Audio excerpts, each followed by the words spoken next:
¿Qué le faltaría o qué le pasaría a la sociedad si no existiera nuestra profesión? Hablando de la profesión del arquitecto, O del ingeniero de la del ingeniero o construcción. el arquitecto.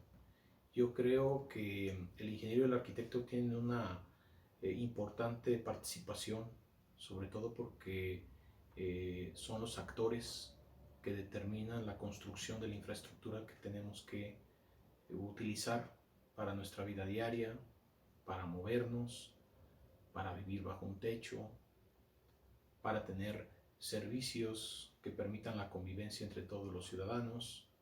Yo creo que sería complicado que no existiera un ingeniero o un arquitecto que desarrollara esa infraestructura. ¿Qué servicio presta la profesión a la sociedad como razón de ser? ¿Y cree que la corrupción desvirtúa este fin? Bueno, como lo acabamos de decir, el desarrollo de la actividad en el sector de la construcción, ingenieros o arquitectos, tiene que ver mucho con la convivencia diaria y la situación que atendemos todos los ciudadanos para tener los elementos que nos sirven para esa convivencia, los medios de comunicación, la manera en cómo tenemos una escuela, un hospital, una vivienda digna, pues sí son parte de la forma en que los ingenieros y los arquitectos tenemos manera de participar en el resultado de la convivencia de todos los días. Si esta convivencia se ve afectada por los efectos de la corrupción, pues tendríamos viviendas de mala calidad, hospitales sin la infraestructura necesaria, sin las instalaciones de los niveles que deberíamos de tener. En general, si las actividades de nuestro desempeño profesional no son atendidos adecuadamente para que la corrupción no les afecte, debemos de tener siempre forma de que esta actividad no sea la manera en que se desarrollen naturalmente nuestras actividades, sino siempre vistas desde la manera natural en que debemos de satisfacer la infraestructura de toda nuestra vida diaria.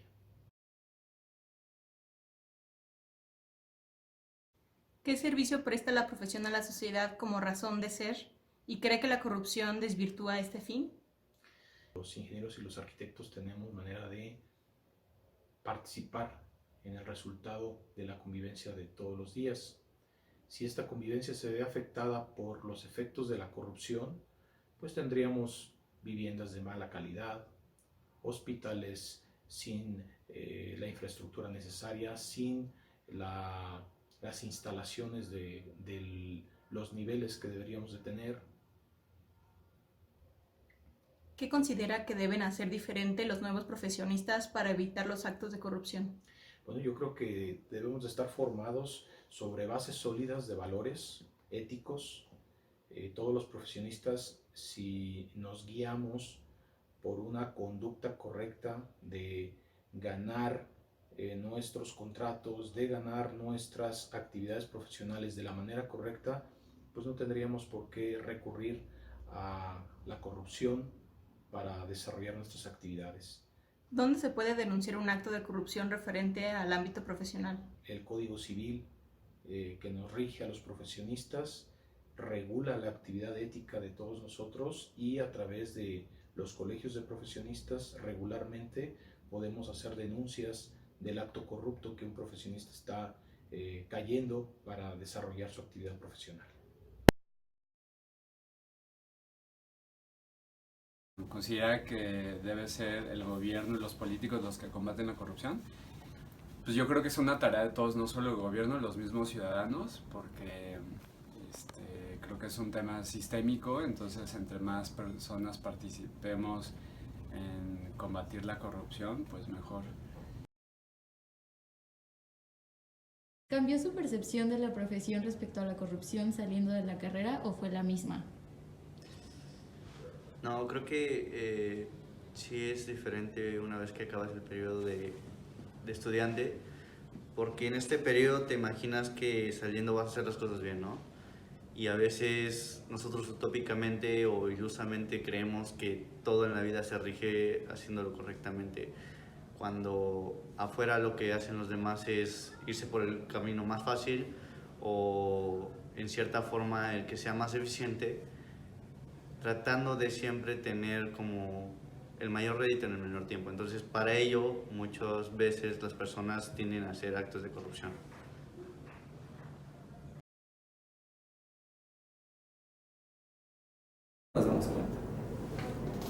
Ok, bueno, la tercera pregunta sería, ¿considera que ya se ha normalizado la corrupción en nuestro ámbito profesional? Sí, no solamente en nuestro ámbito profesional, yo creo que, como bien dice Edmundo, el día a día, sobre todo porque creo que también ya no han quedado tan claras esos, es muy borroso en qué momento deja de ser permisible o en qué momento pasa a ser corrupción.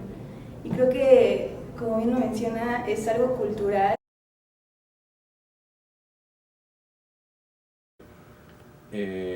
Al ver que había una reducción en ingresos por obra, pues te diversificas y empecé a trabajar como DRO, como ingeniero calculista, y entonces era firmar planos, hacer las memorias de cálculo, y luego ¿qué? Dar clases y dar clases. Entonces tratar de meterte en ambientes donde no haya esa mala vibra, ¿no? Malas situaciones en las que te quedas con esa duda de, suena interesante, ¿por qué no hacerlo? ¿Sí? Te preguntas, ¿por qué no hacerlo? Pero caes en lo mismo, si tú quieres parar la corrupción, si tú estás en contra de la corrupción, ¿por qué entras tú a la corrupción? Tú me dices. Hola, nuestras estrategias a seguir y que tomamos para nosotros desarrollar son el crear auditorías en las empresas donde realmente se sepa qué se está haciendo y el cómo se está haciendo, donde no solo dependa de la empresa sino de un organismo externo que tenga el control de todas las acciones de la empresa en los despachos y en las constructoras. También es no crear nuevos reglamentos o nuevas sanciones para los incumplimientos de estos, sino más bien mejorar y especificar más claramente lo que se quiere lograr con el reglamento, a qué se especifica, cómo se construye, qué cosas se deben de hacer, qué no, y los tiempos y formas. La tercera es crear una plataforma donde todos podamos estar viendo, ya que las construcciones son para todos, de cierta manera, y para todo el pueblo, y se puedan controlar, donde uno pueda comentar de esta obra deja mucho tiradero, basura, contamina, etcétera, usa mucha agua. Entonces, donde también se puedan comentar los demás. Y la última sería el crear realmente conciencia, donde la gente entienda que una construcción no nada más es para un solo uso y una sola vida, por decirlo así. Porque tenemos, por ejemplo, lo del sismo que vivimos, donde se pudo ver realmente donde había las fallas, donde no se tenían los buenos reglamentos, los materiales adecuados. Entonces, por eso se ocasionó eso, donde podemos usar esto como ejemplo. En el desarrollo de este primer reto aprendemos la importancia que tiene mantenerse firme en los principios de uno mismo, pues el ámbito de la construcción está influenciado por muchísimos factores y es un sector muy amplio. Tanto en el desarrollo del proyecto arquitectónico como en la construcción, los ingenieros y arquitectos estamos susceptibles a la corrupción, ya que este es un sector muy amplio que involucra a diversos personajes. Los actos de corrupción afectan por todos lados, porque las actividades dejan de ser justas, transparentes y equitativas. No deben de dejarse impune por ningún motivo.